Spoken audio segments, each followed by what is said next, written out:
Walaupun begini Pak Haji, saya masih ada keinginan kebeli mobil baru ya. Nah ini supaya tidak. Caranya gimana supaya tidak ngutang, tidak jual aset, tidak nyicil, tiba-tiba punya gitu ya. Jadi pengen punya mobil, tidak ngutang, tidak jual aset, tidak nyicil, pengen tiba-tiba punya gitu, punya mobil gitu. Colek alat kelaminnya bapak atau colek kelamin ibu, tempelin ke mobil, pasti jadi milik saya. Assalamualaikum warahmatullahi wabarakatuh. Kembali lagi saya akan mereaksi video Pak Haji Dwi Susanto. Ini adalah orang yang kerap kali mengajarkan kepada jamaah-jamaahnya tips agar bisa menjadi kaya raya, namun dengan cara yang bisa dikatakan nyeleneh lah. Mulai dari jamaahnya disuruh buka ya, atau disuruh memperlihatkan celana dalamnya, celana kolornya gitu ya. Shoot Kang Nur, shoot Kang Nur, coba diperlihatkan dulu. Tepuk tangan dong. Ini pengobatan apa ini? Mana coba kayak gimana? Kasih lihat dulu sini. Oke, lulus, masuk sana. Lulus. Sudah dulu. dilihatin lulus. Kasih lihat dulu. Kasih lihat dulu. Mana? Sit, sudah lulus, masuk sana. Lulus gitu ya. Mana? Kasih lihat. Sit. Bahkan ada juga jamaahnya yang disuruh untuk colek alat kelaminnya gitu. 1, 2, 3, 4, 5, 6, 7, 8, 9. Nurut, manut, katut. Lah inilah yang saya tanyakan kan. Nyolek gue ngaceng. Kan uang udah dapat, sepeda motor udah dapat. Sampai sekarang praktek seperti itu masih berjalan di tempatnya Pak Haji Dwi Susanto. Bahkan mungkin semakin banyak orang yang datang ke sana. Entah kenapa saya juga heran kok dibiarkan oleh pihak yang berwajib. Siapapun pihak yang berwajib, ya bisa MUI, bisa penegak hukum. Entah kenapa hal ini dibiarkan. Terkhusus MUI Bogor ya, karena lokasi prakteknya Pak Haji Dwi Susanto ini kan di Bogor katanya teman-teman. Ya teman-teman bisa cari di Google kan banyak itu. MUI Bogor apakah tidak melihat ini? Apakah MUI Bogor tidak memandang ini suatu persoalan di mana terlihat ada ibu-ibu satu persatu disuruh memperlihatkan celana kolornya. Bahkan di syuting dimasukkan ke YouTube tanpa sensor. Sebenarnya ini nggak ada sensornya videonya ya. Saya yang kasih sensor blur karena saya kasihan sama ibu-ibu itu ya. Sebenarnya mereka itu datang ke sana kan pengen dapat tips agar hutangnya lunas, agar bisa kaya raya, agar bisa beli mobil, beli rumah. Jadi rata-rata orang yang datang ke sana adalah orang yang ingin menyelesaikan persoalan ekonominya secara instan, tanpa harus bekerja keras, tanpa harus mengambil tabungan, merogoh tabungan, tanpa harus mengutang gitu. Cukup hanya dengan memperlihatkan celana itunya ya, cukup hanya dengan mencolek-colek itu-itunya. Pokoknya aneh-aneh lah tips-tipsnya, tapi janji yang diberikan nanti akan kaya raya, hutangnya akan terlunasi, punya mobil gitu ya. Coba kita simak satu video berikut ini. Ada bapak-bapak yang pengen punya mobil tanpa bekerja, tanpa ngutang, tanpa kredit nih. Tipsnya yang diberikan coba lihat nih. Walaupun begini Pak Haji, saya masih ada keinginan kebeli mobil baru ya. Nah ini supaya tidak. Caranya gimana supaya tidak ngutang, tidak jual aset, tidak nyicil, tiba-tiba punya gitu ya. Jadi pengen punya mobil, tidak ngutang, tidak jual aset, tidak nyicil, pengen tiba-tiba punya gitu, punya mobil gitu. Bang, Bapak mulai besok pagi tidak boleh pakai celana dalam. Bapak nggak boleh pakai celana dalam, mulai besok pagi. Kantongnya Bapak nih, kantong. Ini nggak boleh ada jahitan nih, nggak boleh ada jahitan puring, nggak boleh, harus bolong. Nanti Bapak gampang ngodok ya. Yang ngodok. Nah diremes-remes alat kelamin Bapak. Sama siapa tuh? Sama Bapak. Sama Bapak. Remes-remes ya. Nah nanti Bapak hari ini juga nggak apa-apa Bapak praktekin. Nanti Bapak lihat di parkiran ada mobil yang mana Bapak pilih, Bapak pegang aja. Jadi milik. Ada yang bagus di situ ya, boleh ya. Jadi caranya katanya agar bisa punya mobil tanpa ngutang, tanpa kredit gitu ya, tanpa jual aset, cukup meremas-remas itu-itunya si bapak tersebut harus disentuh gitu ya, karena celananya harus dirobekin katanya. Nah, tempelin ke mobil, nanti mobil itu jadi milik dia.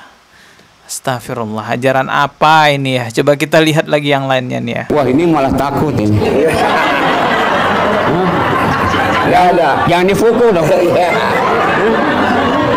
Nanti Ya. nanti Bapak panjang. Berapa kali itu? 99 kali. Ya Allah.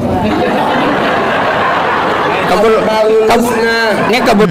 Jumlahnya 99 kali ngikutin Asmaul Husna katanya ya. Jadi beberapa hal memang ditambahi dengan hal-hal yang berkaitan dengan agama Islam ya. Seperti berzikir, seperti sholat malam, sedekah gitu ya. Berupeot nih. Enggak.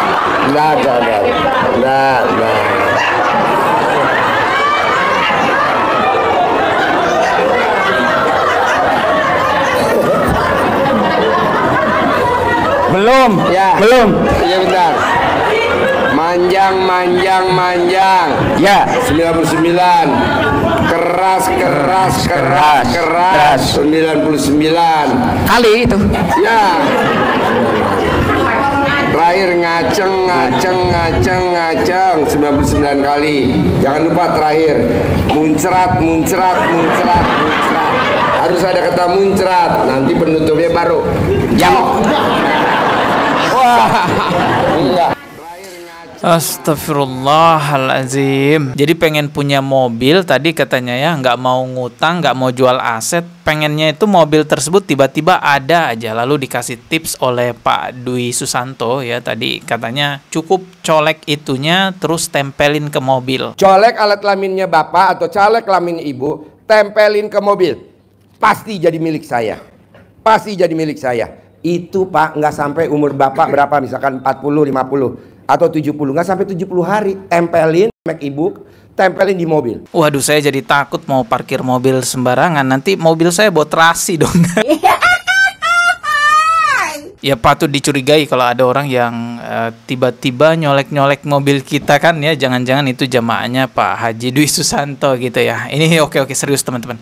Di dalam agama Islam itu kita diajarkan untuk realistis dalam hal nasib, dalam hal rezeki. Makanya Allah Subhanahu wa taala di dalam Al-Qur'an itu menegaskan sesungguhnya Allah tidak akan merubah nasib suatu kaum kecuali kaum itu sendiri yang merubahnya. Itu Al-Qur'an surah Ar-Ra'd ayat 11. Dari ayat itu aja kita bisa lihat betapa Allah itu menuntun kita untuk realistis masalah nasib, masalah rezeki teman-teman. Jadi nasib dan rezeki yang ada pada diri kita itu sesuai dengan kepantasan diri kita, dan Allah itu tidak mungkin salah dalam memberikan rezeki. Allah tidak mungkin meleset memberikan rezeki. Kalau Anda yang pantas mendapat rezeki tersebut, maka itu akan menjadi milik Anda. Sekelas Nabi dan Rasul, Nabi Muhammad SAW yang betapa mulia hidupnya itu masih berdagang, masih bekerja untuk mencukupi hidupnya. Ada orang di masa sekarang dengan gampangnya memberi tips kepada jamaahnya, kalau ingin kaya raya, kalau ingin punya mobil cukup colek itunya tempelin ke mobil. Ini seperti perdukunan lah ya, tapi dia lebih modern dan dikemas agama ya, dikasih sentuhan-sentuhan agama beberapa ritualnya. Seperti harus colek 99 kali, sama seperti Asmaul Husna,